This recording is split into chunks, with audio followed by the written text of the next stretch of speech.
Hello traders, welcome back. तो कल bank Nifty और कौन कौन से ऐसे स्टॉक्स हैं जो हम ट्रेड कर सकते हैं, उसके पीछे का लॉजिक क्या हो सकता है वो भी हम देखने वाले हैं। ठीक है, तो बैंक निफ्टी इस रेंज बाउंड जोन में था, जो कि उसका सपोर्ट 41,150 का आया था और एक रेजिस्टेंस जोन 41,800 का था। ठीक है, आज मार्केट ने 800 के ऊपर ओपन हो गया।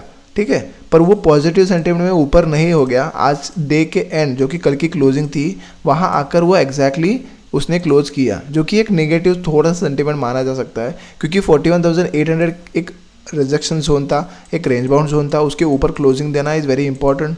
तो उधर ओपन हो गया पर ज़्यादा देर ऊपर टिका नहीं और उसके बाद में साइडवेज मार्केट होकर थोड़ा सा एक नीचे के साइड आ गया। एक बैड एक्सपायरी भी मानी जाएगी आज के दिन, क्योंकि ज़्यादा मूवमेंट नहीं हुआ। एक स्लो मूवमेंट में एक मार्केट नीचे के साइड आ रहा और 1800 के नीचे क्लोजिंग दे दी उसने। तो यही रहेगा कि एक मार्केट थोड़ा सा नेगेटिव सेंटीमेंट में रह सकता है और एल्स क्या कर सकता है, 1800 के यहाँ सस्टेन करता है बहुत देर, तो वो नीचे की साइड ब्रेकडाउन नहीं तो एक रीटेस्ट के लिए आ गया था और रीटेस्ट होकर फिर ऊपर जा सकता है, जो कि एक ट्रेंड लाइन का रिजेक्शन तक जा सकता है। ठीक है, पर थोड़ा सा सेंटीमेंट नेगेटिव रह सकता है, क्योंकि एक ऊपर ओपन होने के बाद नीचे आया है, पर रीटेस्ट होकर ऊपर भी जा सकता है। No possibilities. ठीक है, तो ये प्लान करेंगे। तो चलो 15 मिनट्स में देख लेते हैं हम उसको कल कैसे ट्रेड कर सकते हैं। Bank Nifty 15 minutes time frame, bank Nifty 15 minutes time frame में हमें दिख रहा है कि 41,800। ठीक है, हमारा ये ब्रेकआउट लेवल था 41,711। जैसे ही उसने कल के ब्रेकआउट दिया था तो मार्केट थोड़ा सा मूवमेंट ऊपर हो गया और आज 41,800 एक राउंड फिगर लेवल था, एक साइकोलॉजिकल एक स्ट्रॉन्ग रिजेक्शन जोन था, तो उसके ऊपर ओपन हो गया पर ज़्यादा से ज़्यादा टिका नहीं और रिजेक्शन ये जो सपोर्ट मानकर थोड़ा सा ऊपर की तरफ जा रहा था, पर एग्जैक्टली ट्रेंड लाइन का रिजेक्शन जोन मानकर नीचे की तरफ आया और at the end of the day कल के येस्टरडे क्लोजिंग के नीचे उसने क्लोजिंग दे दी। ठीक है, तो ये एक नेगेटिव सेंटीमेंट माना जा सकता है, जो कि एक नेगेटिव जैसे हम ले सकते हैं, क्योंकि अगर उसको ब्रेकआउट दे के और ऊपर जाना होता तो वो ऊपर सस्टेन होते हुए इधर थोड़ा सा कंसोलिडेशन करता और ऊपर के साइड आज एक्सपायरी भी थी तो ऊपर के साइड मूवमेंट दे देता।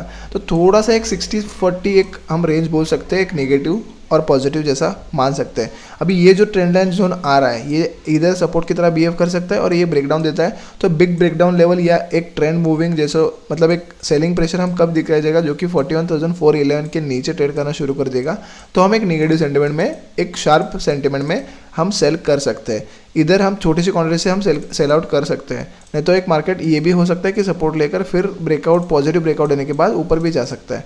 तो यही प्लान रहेगा। अगर मार्केट सुपर फ्लैट ओपन होता है या ऐसे इस रेंज आउट बाउंड में जोन होता है तो इसके ऊपर 41,850 के ऊपर सस्टेन करता है तो हमें ऊपर के साइड पॉसिबल मूवमेंट मिल सकता है। अगर 42,055 के ऊपर जाते हुए सस्टेन करता है तो हमें ऊपर तक के टारगेट मिल सकते हैं गैप अप होने के बाद। अगर गैप डाउन बहुत बड़ा होता है तो हम कुछ पॉजिटिव सेंटीमेंट या प्राइस एक्शन के साथ ही प्लान कर सकते हैं।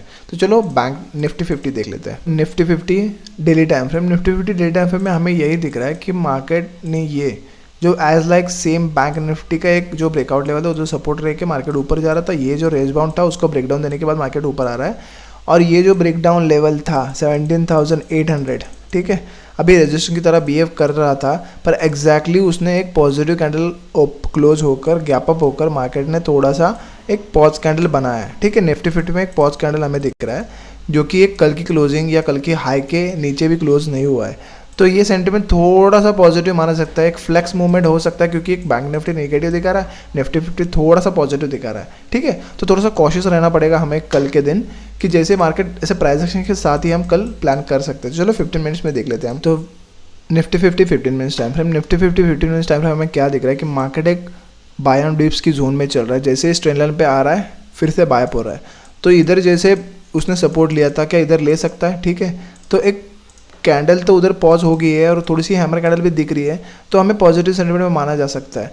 अगर मार्केट इस क्लोजिंग के नीचे मतलब 18,000 के नीचे सस्टेन करता है तो हमें एक reversal as an sell off थोड़ा सा दिख सकता है, पर अभी के लिए मार्केट एक सेल ऑन राइज की बाय ऑन डिप्स की जोन में नज़र आता हुआ दिख रहा है। तो यही है कि फ्लैट ओपन होते हुए मार्केट इधर सपोर्ट लेता है, थोड़ा सा एक कंसोलिडेशन होता है, एक स्ट्रॉन्ग सपोर्ट लेता है, जो कि आज का लो है उसका स्ट्रॉन्ग सपोर्ट लेता है और ऊपर की तरफ जाता है, तो हम एंट्री प्लान कर सकते हैं। और ये जो ट्रेंड लाइन रिजेक्शन है इसके ऊपर भी सस्टेन करता है तो मार्केट ऊपर के साइड मूवमेंट दे सकता है, जो कि एक फ्लैग एंड पोल मूवमेंट भी पॉसिबल हो सकता है। ठीक है, तो निफ्टी 50 सेम एक पॉजिटिव सेंटीमेंट में दिख रहा है, बैंक निफ्टी थोड़ा सा नेगेटिव सेंटीमेंट में दिख रहा है। जैसे पैटर्न प्ले होंगे वैसे हम प्लान कल के दिन करेंगे। मैं टेलीग्राम पे पोस्ट डालूंगा ही डालूंगा। ठीक है, नो इश्यूज़। अगर गैप अप या गैप डाउन ओपन होता है बहुत सारा, तो हम कुछ प्राइस एक्शन और कैंडलस्टिक पैटर्न से प्लान करेंगे। तो चलो स्टॉक्स देख लेते हैं। तो पहला स्टॉक है हमारे पास डीवी स्लैब, ठीक है। डीवी स्लैब एक छोटा सा हमें डब्ल्यू पैटर्न की तरह ऊपर जाता हुआ दिख रहा है, जो कि 1 2 3 4 5 6 7 8 डे कंसोलिडेशन था, उसका फाइनली छोटा सा ब्रेकआउट उसने दिया है, ठीक है। पर हम एक पॉजिटिव ब्रेकआउट कब मानेंगे, 2900 के ऊपर एक पॉजिटिव ब्रेकआउट मानेंगे। अगर कल के दिन 15 मिनट्स कैंडल 2900 के ऊपर सस्टेन करता हुआ दिख रहा है, तो हमें एक 1:3 तक का 2 तक का इनिशियल टारगेट रखकर हम प्लान ऊपर के साइड कर सकते हैं। तो क्या प्लान रहेगा कि मार्केट अगर हमको स्विंग ट्रेड के लिए प्लान करना है तो 2900 के ऊपर हमें सस्टेन करना चाहिए। तो हमें छोटा सा कैंडल का स्टॉप लॉस लगाकर ऊपर के साइड हमें प्लान कर सकते हैं, जो कि एक अच्छा स्टॉक माना जाएगा स्विंग ट्रेड के लिए, क्योंकि एक अच्छा बॉटम आउट होता हुआ हमें स्टॉक्स दिख रहा है, ठीक है। हालांकि उसमें सेल ऑफ्स भी बहुत ज़्यादा आया था, तो थोड़ा सा ऊपर से जाने की कोशिश में वो रह सकता है, ठीक है। तो यही प्लान होगा। तो चलो दूसरा स्टॉक देख लेते हैं, वो है अपोलो हॉस्पिटल्स। अपोलो हॉस्पिटल्स में क्या दिख रहा है कि अपोलो हॉस्पिटल्स एक अच्छा सेल ऑफ आया था, ये भी सेम डब्ल्यू पैटर्न की तरह ऐसे बिहेव कर रहा है, और ब्रेकआउट भी ये जो लेवल है 4500 का एक ब्रेकआउट लेवल है, उसके ऊपर सस्टेन कर रहा है, बायर्स एक्टिवेट हो गए। तो चांसेस आर वेरी हाई कि ये इधर तक का टारगेट दे सकता है, जो कि 4800 तक जा सकता है। पॉजिटिव कैंडल भी है।